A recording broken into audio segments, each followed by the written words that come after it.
لست أظنكم تتوقعون مني أن أقف أمامكم لكي نتفاخر معا ونتباهى بما حققناه في 11 يوما من أهم وأخطر بل أعظم وأمجد أيام تاريخ. إن القوات المسلحة المصرية قامت بمعجزة على أي مقياس عسكري.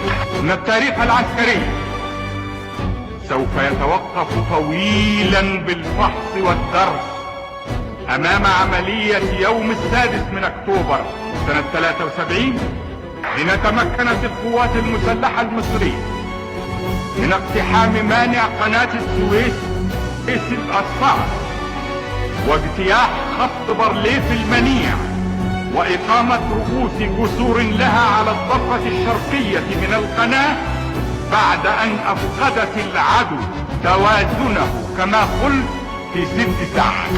فقد العدو المتغطرس توازنه إلى هذه اللحظة. أن هذا الوطن يستطيع أن يطمئن ويأمن بعد خوف، أنه قد أصبح له درع وسيف.